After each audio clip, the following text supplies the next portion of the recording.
But it makes me think about the title, Gods of Memorial Park. So I don't know if this is literal or if it's a figurative or a mental memorial park, which would be an interesting thing to construct. I mean, what would you have in your own memorial park? Um, One thing I'd have is a giant bin for, as Bob Marley will call, dog dirt. And it would be of a certain ex-prime minister who's the daughter of a grocer, cast in bronze with a massive open gob as a receptacle. And you have to hoik little coloured bags of dog shit at her. Hours of fun.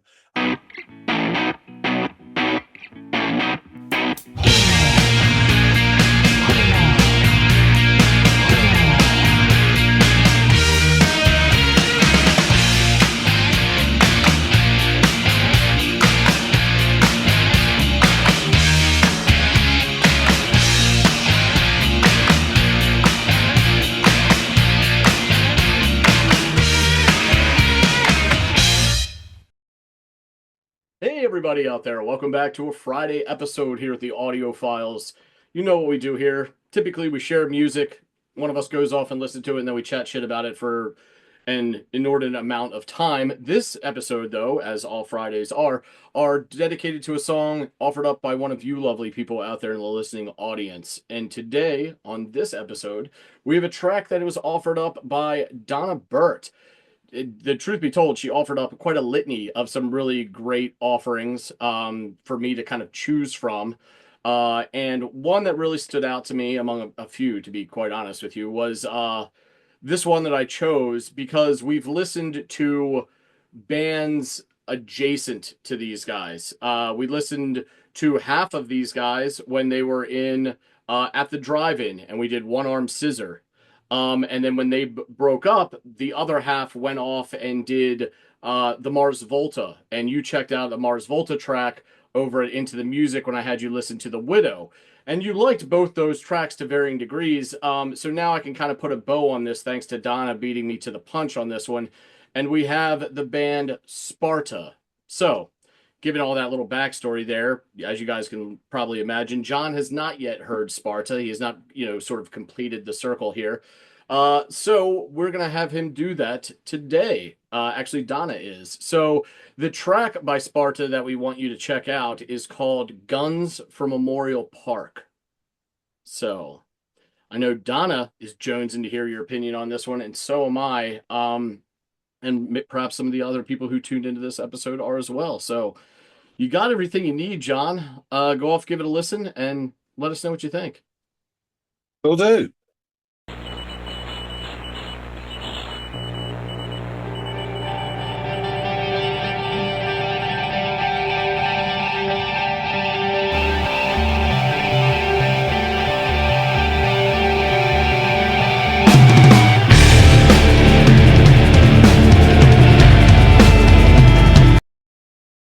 I like that start. It's interesting how there's sort of like radio static or whatever, and then there's Morse codey type thing going off into the ether. And then comes the guitars, and one's sort of like pulsing away in this channel, and then there's like a constant sort of scratchy sound in this channel. And then comes it, I don't know, is it like a synth bass line or something, seesaw line? So the whole thing's kind of almost oscillating or pulsing as it emerges. And then these really nice sounding drums come in and sort of cut through everything and clear the air and the mist. And then you hear the guitars, like big chords, start. Yeah, nice. Go for that again, I think. Shit song. Yeah. This is Radio Free Europe.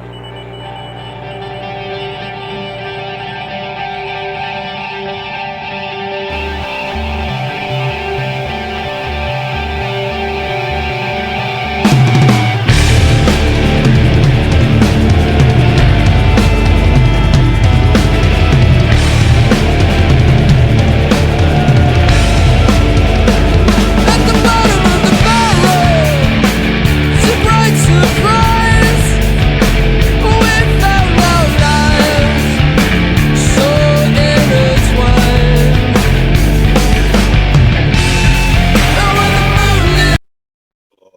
that's more interesting stuff there. Um, the way he came in then, just slightly before the beat and the transition there, and this drum roll transition into the chorus. Um, his voice isn't quite at the higher register, but it sounded like Jane's Addiction to me. Not quite Perry Farrell, but close. Yeah, really. Yeah. Got that?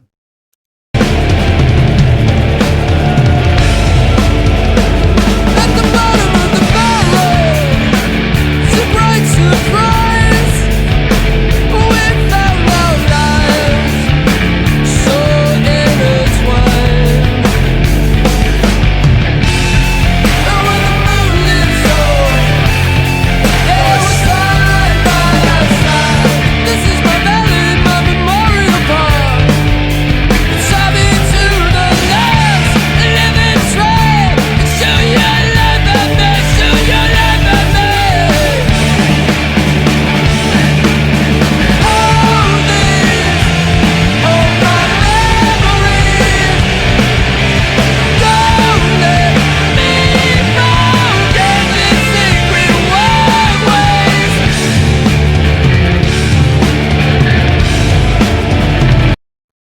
That's really jumping at pace. So you have this sort of really nice high guitar part, and then it kind of went into a sort of really briefly like while it's in that high bit, sorry, as well, the drums seem to like go to half pace almost like a little goose stepping or something.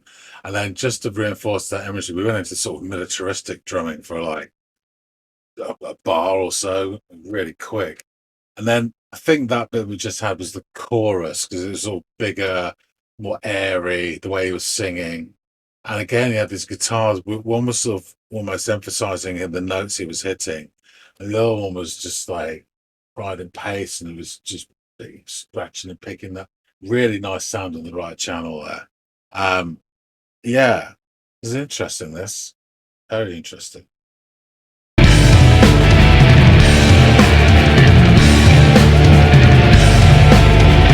When the summer got sterile, with books and minds, we found this time there's no compromise. And in the canyons glow, yeah, we're side by side. We'll head from the forest to a river and trail. There we'll take a stand, hands held high. Start this life again, yeah, this life again. Hold this, hold my memories. Don't let me forget these sacred walkways. Through these memories, I found my peace and welcome yesterday.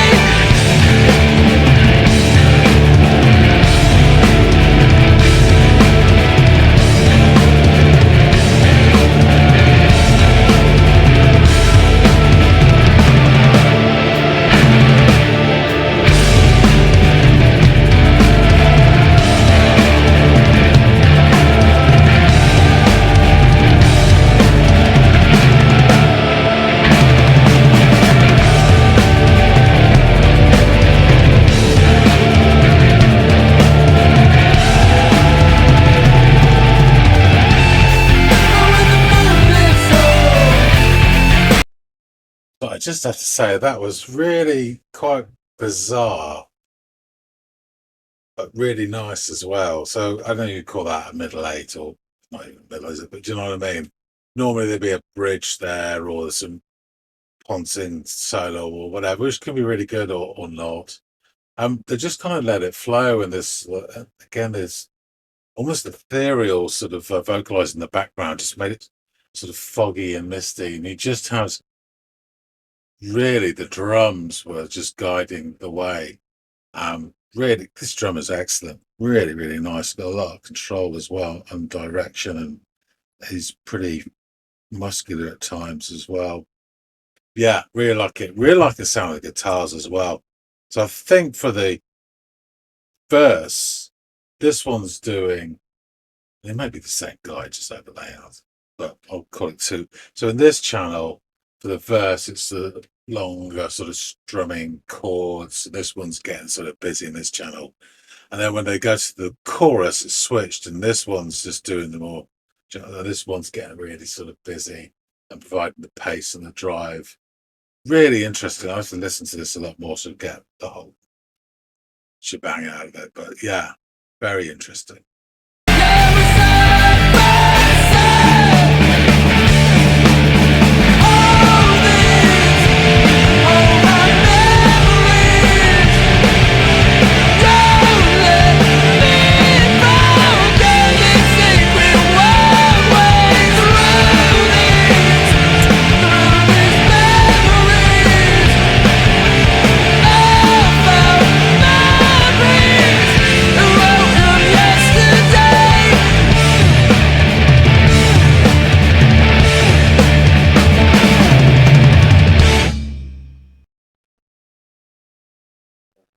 Right, yeah, there. That's just sudden cut off. You have to be on the ball if you're a DJ with that. Yeah, I really like this actually. It did harken back to sort of bits of Jane's Addiction, but with other stuff as well. It wasn't, it just had faint memories of it for me, which was really nice. I did like his voice actually. Is that kind of, I don't know what you would call it, sort of rocky, post-hardcore. I don't know what you would call it. But yeah, it's not too mental, not too metal. Yeah, it just had a really nice feel to it. I really enjoyed the guitars. I thought the drummer was fantastic. Yeah, overall, really interesting stuff. Well, we need to find out more about Sparta. This is Sparta. Let's go back and chop it up with Andy. All right, you are back from Memorial Park, hopefully unarmed and unharmed. What did you think of this track by Sparta, John? It's interesting. So it starts with a snippet of that sort of crackling radio staticky sound, and then some Morse code, very, quietly tippy tapping into the ether, and slowly guitar emerges, sort of scratching sound almost, with another wavering, almost one note, but continuing on the other in the right channel, and then up waddles this kind of seesaw synth bass sort of line. And it comes in briefly, and the effect of all of these together is of something emerging out of the almost mist and kind of oscillating or pulsing as well as it's forming. And then we get this drum roll. It kind of like cuts through the fog and the mist and puts everything into shape. And the mist clears to reveal the song proper, as it were. And I really like that start. It was only about sort of 12, 15 seconds worth, but it's just a really nice way of starting it. And then we go into the main track, as it were, and we get these crashing guitar chords and a really muscular rhythm section. And the song immediately feels more physical and assured and purposeful. It's interesting they do this throughout, actually. There's some really nice guitar accents going on in the right channel. Mm-hmm. And the left channel is more sort of like chord-based, longer sort of stuff. And then for the chorus, they switch it, and then they go switching it backwards and forwards. Now, as I said in the reaction, it could be one guy just overdubbing it, or it could be two guitarists. But I really like the way they keep the two interaction between the two in both channels, and how they change their parts.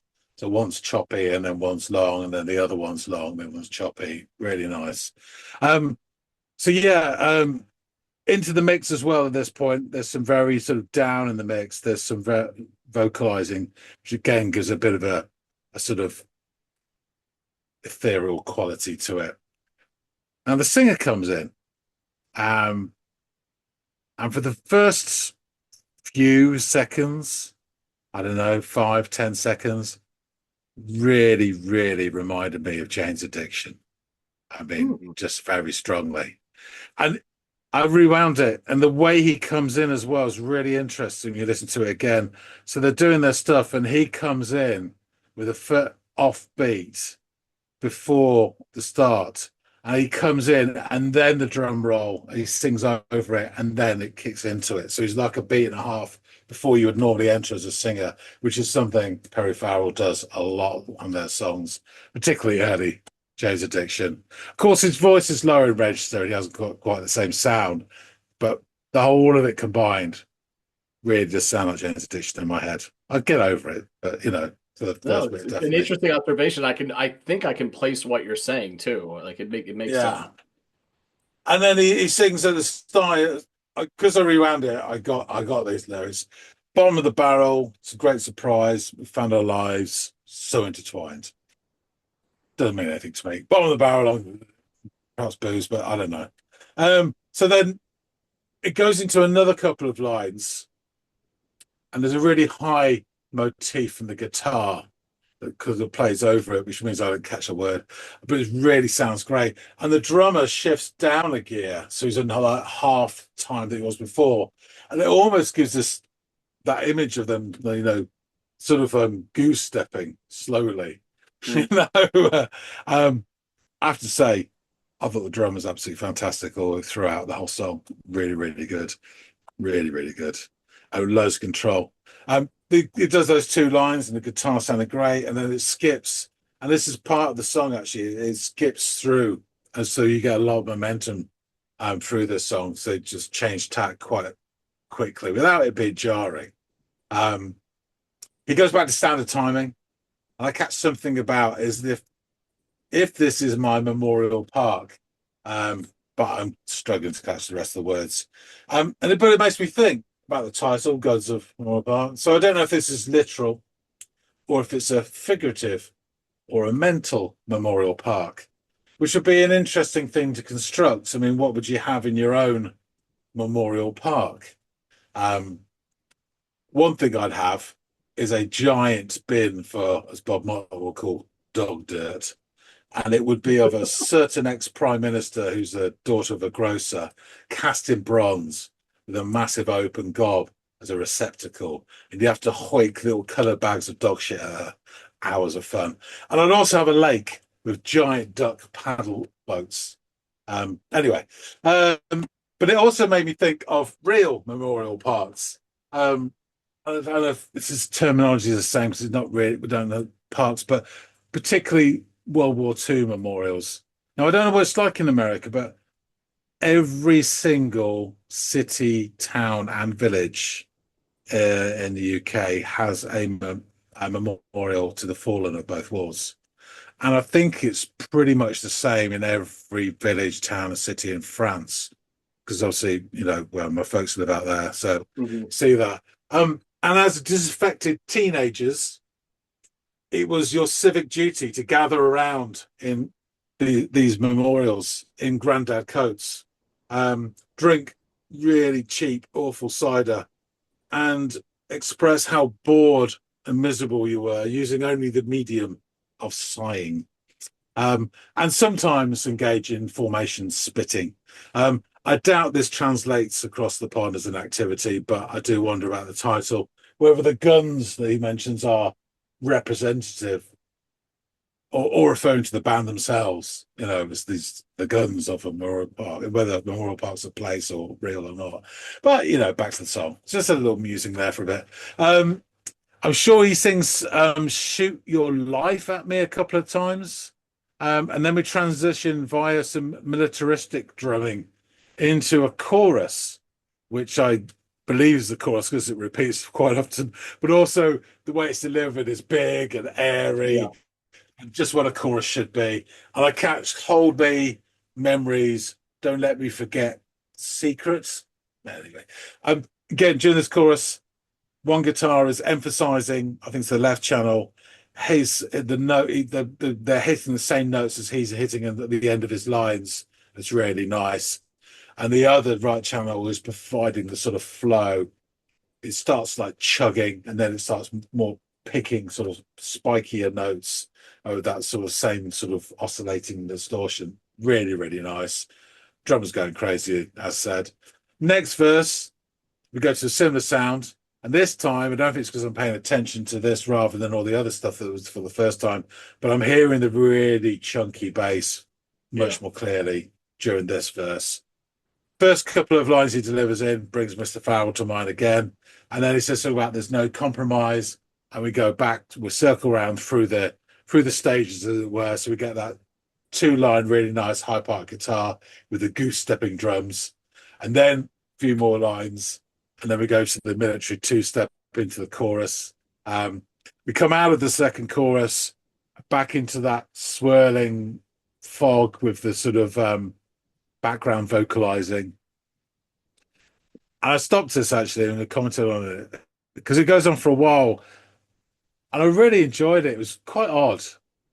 I guess it's what you call an old-fashioned sort of middle eight, although it wasn't middle, it's 3/4 eight or something like that. But rather than the Ponzi Bridge, which has nothing to do with the song, which is one of my pet hates, or a guitar solo that can be hit or miss, quite frankly, often, they just sort of chilled it down a bit, had a bit of that vocalizing. The drummer's really keeping going. And I really enjoyed it. It was just a quite reflective bit. And then we come back into the 2-line with the high, the high guitar bit, which is great. He says, and then we go into the chorus again, and they changed it slightly because there's something about through these memories and something about welcome yesterday, and he repeats it again, and then it finishes quicker than that pie fucker at band camp. It's done. So yeah, I really enjoyed this. I thought it was really interesting, particularly the way the guitars interplayed. I thought the drummer was fantastic. Guy had a decent voice. There's not much to that. And of the iterations that you mentioned, I think this is my favorite out of the three. Okay. Interesting. It's probably more towards what sort of thing I would listen to anyway. But yeah, I really enjoyed this. I thought this was really interesting. Not an idea what the hell he's banging on about or what the song means, but the sound of it was great. Yeah, I think for me, Sparta usually hits more consistently. Now, with the Mars Volta, they have either moments in songs or disparate songs not that I think are better than a lot of Sparta songs, but there's not enough. Like they're so experimental that they'll grab me with one thing that they do and then lose me with the next, right? But that's part of the nature of it. Yeah, exactly. Those are the dice you roll when you want to be the proggy experimental faction, and these guys have a more defined road ahead of them that they dictated, right? So, and maybe that's part of not maybe, it's certainly among other things, part of the reasons why At the Drive-In kind of dissolved. You had these factions within the band that wanted to go and do different things on top of all of the other stuff that they and bands in general kind of go through. But yeah, it is really interesting to hear you say that because as there often is in these situations, it can become quite factiony among the horde that was the At the Drive-In fan base that then split and fractured and now are at times whether serious or playful, it's still a thing. So really interested to hear that feedback from you, John, and that you liked it as much as you did. I had a feeling you probably would. I mean, I know that the trumpets and just the overall aesthetic and sort of that Latin feel to the Widow is really appealing to, and it was quite cinematic. Maybe young John, like young Andy, would have flocked to One Arm Scissor because of the frenetic, angsty nature of it all and the performative fun that was had. Yeah, right. So it's just different courses for different horses. You know what I mean? So, but yeah, really glad that you enjoyed it. I'm sure that Donna is as well. Let me get into the band a bit. Sparta, American rock band from El Paso, Texas, formed in 2001. The band currently consists of Jim Ward, vocals, guitar, Matt Miller on bass, and drummer Neil Hennessy. Founding members Ward, Paul Hinojos, and Tony Hajar were members of the post-hardcore group At the Drive-In. They formed Sparta right after the breakup in 2001. And then after the demise of At the Drive-In, drummer Tony Hajar and bassist Paul Hinojos talked about forming a new band.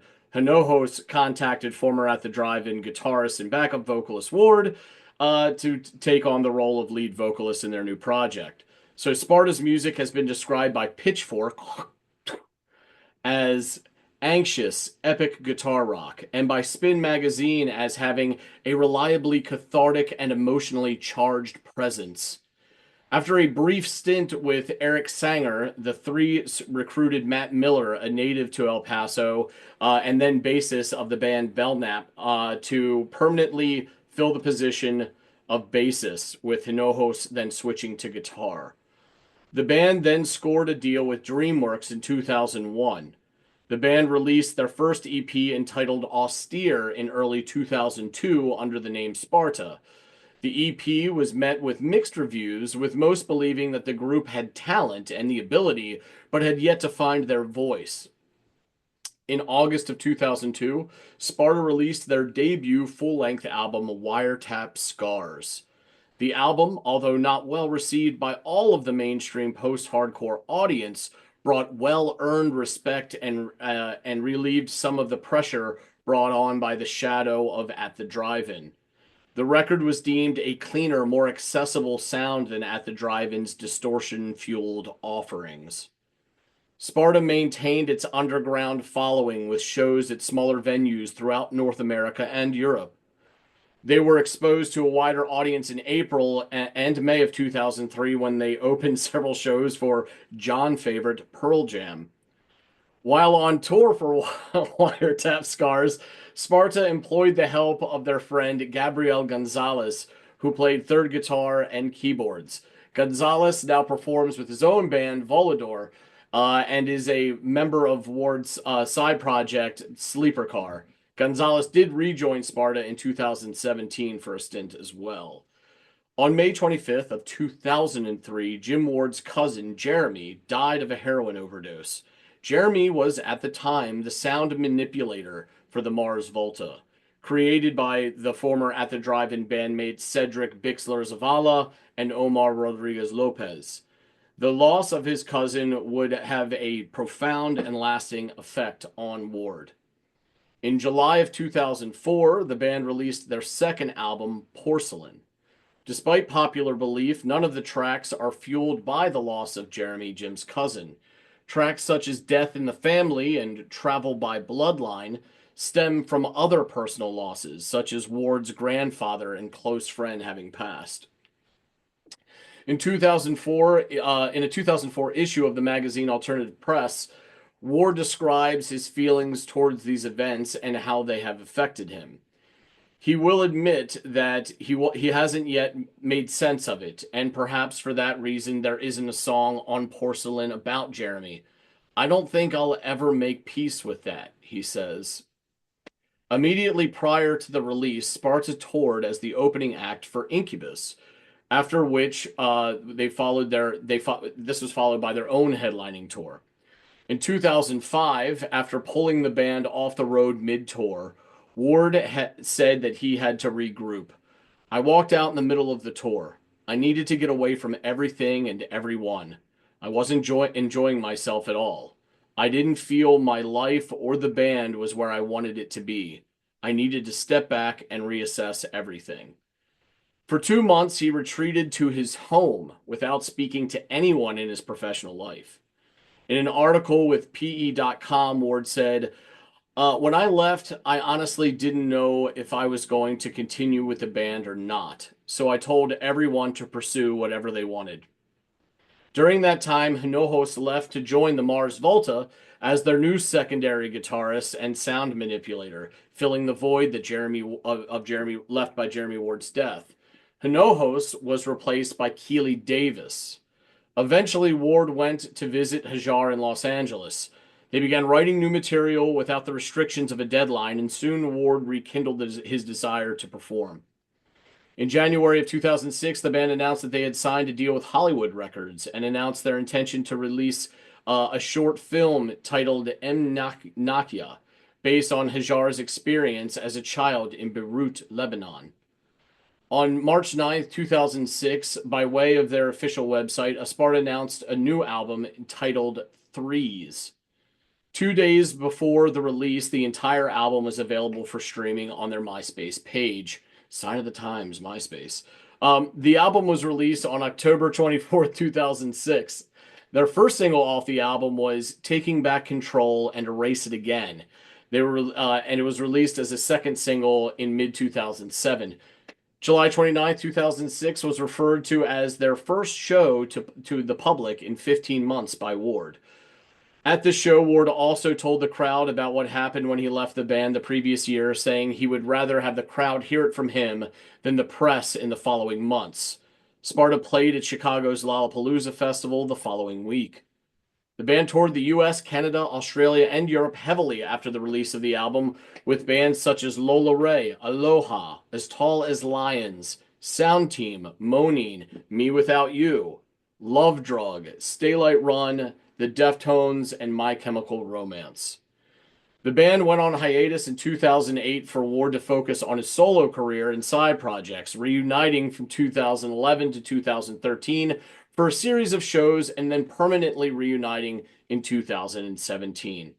On November 13th of that year, a new lineup was announced consisting of returning members Ward, Matt Miller, and Gabriel Gonzalez, along with former Cursive drummer Cully Symington. The band has released 5 studio albums to date. Their fourth, Trust the River, was released in 2020 after a 14-year break between releases. In August of 2022, Sparta announced their 5th studio album, a self-titled release, which marked the band's first as a duo. Ward and Miller made the album with assistance from members of the band Thursday and musician Kaylee Goldsworthy. The band also shared 2 singles from the album to coincide with the announcement, Mind Over Matter and Spiders. Sparta was released on October 14th, 2022 via Dine Alone. This track we were recommended today by Donavert was the opening track on the band's 2004 album, the aforementioned Porcelain. It was released by Geffen Records and peaked at number 60 on the Billboard 200. Johnny Loftus of AllMusic praised the album for maintaining Sparta's caustic intellectualism without compromising their musical integrity through label side meddling or adhering to a cliquey music fan nation. Highlighting From Now to Never for crystallizing the band's musicianship. At nearly 9 minutes, it renders each facet of Porcelain in perfect miniature and emphasizes Sparta's stance as a group working faithfully within the system, but also staunchly and refreshingly outside of it.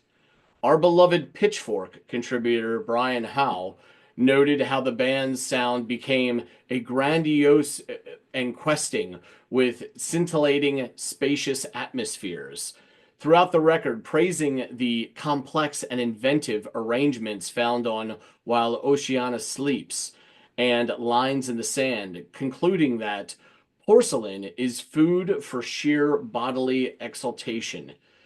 It's an imperative and ornate exhortation to lay open your nerves and unabashedly, unapologetically feel. Jeff Tarek of Treblezine wrote of the album in his review, according to the album's press release, all of the songs were written in Joshua Tree, California, which may explain the U2 influence on many of the songs. Opener Guns of Memorial Park sounds like a highly amplified version of the legendary Dubliners circa Boy. I thought this is a really interesting take, and I didn't pick up on it. And as someone who is a fan of U2's very early stuff, but has still probably heard plenty being over there in the neckish of the woods, I was wondering if you were going to say anything about this naturally and what your opinion was if you didn't when this came up. So yeah. Okay, same. I can't hear it at all. Yeah, No. same boat, man. I was like, that was a really odd little anecdote to add in there when I'm completely unable. I'm more in line with your Perry Farrell, even having never thought it, and you just having mentioned it. A little bit to do with his delivery and close to the same pitch, but this Bono stuff. Vocalist Jim Ward even sounds a bit like Bono, which eventually every rock singer does at some point. Elsewhere, like on the 6 minute Lines in the Sand, the band reminds one of a later, more anthemic version of said Irish band. Guitarist Paul Hinojos plays an aquatic sounding flange guitar riff that almost sounds like some sort of mutation of the Edge's delay heavy style. But all this talk of U2 shouldn't lead one to believe that the band has completely abandoned the heavy post-hardcore sound that they started with. Guns of Memorial Park, as mentioned before, coupled with follower Hiss the Villain, are a 1-2 punch that begins the album with straightforward rock intensity. Elsewhere, as in End Moraine and Death in the Family. Go ahead, John. No, it's just interesting what they were just saying there, because I did say at the end of my reaction that the reason this did remind me of that sort of period when stuff was rock, but and from my perspective, the right side of metal, as it were, it's Yeah. heavy-ish and it's got that stuff, but it isn't quite going into. And I don't mean the '90s crappy metal shit. I mean the more the preceding stuff, but it has those images which I said I wondered if this was perhaps post-hardcore, which is an awful phrase, but Yeah. it kind of means it's such a wide thing, isn't it? But I can imagine it being labeled that. So I get that. Yeah. I don't get his obsession with U2 at all. But that's bizarre. Absolutely. I mean, honestly, I'm missing something big here. I did say I'm gonna have to listen to this a couple more times because I'm sure there's stuff I missed. So obviously the Irish accent I missed, and you can spot Edge's guitar playing from a mile away. You know, you can probably view it from the space station. Yeah. The way he does it, and that had nothing of it in this. But I did say I'd have to listen to it again because there was so much in terms of that guitar interplay or the way it was put together was really nice. So I get all the stuff you're saying there about post-core, hardcore, and all that. Yeah. Yeah, and of the two like direct allusions to members of the band, I would say I would err even more closely with the inspired by the Edge, which you're right. I mean, you can spot the Edge a mile away, but if someone was inspired by the way he tinkered with his sounds and then came up with this sound, I'd buy into that a lot sooner than I would this idea that dude sounds like Bono, because it's just not there. I don't hear that at all. Actually, of all of them, I'd say the drummer's probably a bit more like Larry Mullen Jr. You know, that's because he's quite that sort of physical, militaristic, because he had training from the Young Boys, Brigade. Exactly. Anyway, yeah. Yeah, fair. So they go on to write elsewhere, as in End Moraine and Death in the Family. Sparta cranks up the distortion and charges through some quicksand like punk rock. So let's jump in to these lyrics. At the bottom of the barrel, to great surprise, we found our lives so intertwined. And when the moon lifts off, yeah, we're side by side. If this is my valley, my memorial park, tie me to the last living tree and shoot your life at me. Hold these, hold my memories. Don't let me forget these secret walkways. Through these memories, I found my peace and welcomed yesterday. When the summer got sterile with books and minds, we found this time. There's no compromise. And in the cannon's glow, yeah, we're side by side. We'll head for a forest, to a river of truth. There we'll take a stand, heads held high, start this life again. So broadly, I think the song. What was that? Yes, I'd love to hear your thoughts. Go ahead. I mean, that was opaque and obtuse. But there are certain key words in it that flash up that, this is obviously personal and it relates to his own core, memories and secret whatevers and all that. So yeah, but there's the chance of me deciphering that. I want to listen absolutely, you can hear the Oh, words, yeah. let alone what they mean, is 0.0. So Yeah, very yeah, no, interesting to you're hear what it refers to. yeah, and I would say the reason I say I use the one word you didn't, but they all kind of are sedatives, and I'm like broadly I think because this isn't drilled down, and I don't think you're going to, and that's kind of part of the joy of Yeah. listening to, in this case, the lyrics and kind of parsing through what they could possibly mean. But I think with enough of these allusions or suggestions or nods to the past, I think this song serves as a way for the narrator to reflect on his past. And he seems to welcome it back into the fold of his memory, or this is him acknowledging it or accepting it, almost like a derelict father finally coming to the grips with the fact that he's got a kid out there. And it's just like, here's this thing I ignored, for a long time, but let me make peace in this case, not my horrible metaphor or example analogy, but in this case with myself. Like, let me make, or with those who perhaps wronged me that I've now finally, after all this time, have grown to forgive to some degree. So yeah, it's just this way of accepting, I think, your own history, warts and scars and all. So that's kind of the gist I get from it. If Donna, you or anybody else knows further details about this, please feel free. I'm just chucking shit at the wall with, I think, a semi-educated guess. But if anybody knows out there, there are quotes out there, please feel free to drop them in. They are some interesting lyrics and some interesting use of metaphor in here as well. So yeah, John, anything else to say before I wrap this thing up, buddy? No, after you've gone through the sort of different bands, I could see why this would probably appeal to me slightly more. As you say, experimental wise, um, sometimes it sticks, sometimes it doesn't, and that's the nature of it. And God bless them for each Just experimental taking band risks. for trying that stuff, Yeah. because you've stumbled across stuff you would never do. But I could see this is more sort of structured and down a certain. Like, they've chosen a path and they're exploring that path, as it were. And as such, it probably is a bit more immediate. So on one listen, bang, I like it more, which is Yeah. fair enough. But it's got a great sound to it. You can't argue with that. Awesome. Awesome. Well, folks, there's your cue. If you are fans of Sparta, please feel free to drop another track by them into the field below. I'm really familiar with their stuff. I don't know if I've heard everything from Sparta, but I've heard a lot. So if you do offer it up, that'll probably give John impetus to go out and check out another track by these guys. And if not, I'm sure I could drum up one or two that I could throw your way too, John, because yeah, they got a great sound to them. I'm really glad you liked them. I hope Donna is as well. This was a big hit here, the channel. I've always loved this song. And I'm glad that, John, you can say that you are a fan of it as well. I hope you give it some more listens. Guys, out there in the listening audience, if you have anything you want to chime in on about this track or maybe offer up suggestions for a future episode, please feel free to go down in the comments field and drop those. We will collate them. Also, like, share, and or subscribe if you haven't done any or all of those things. Goes a long way to help us here at the channel. Only costs you a couple clicks and moments of your time, which we really appreciate. And hopefully, John and I will catch all y'all in growing numbers on the next installment of the Audio Files. We'll see you later, guys.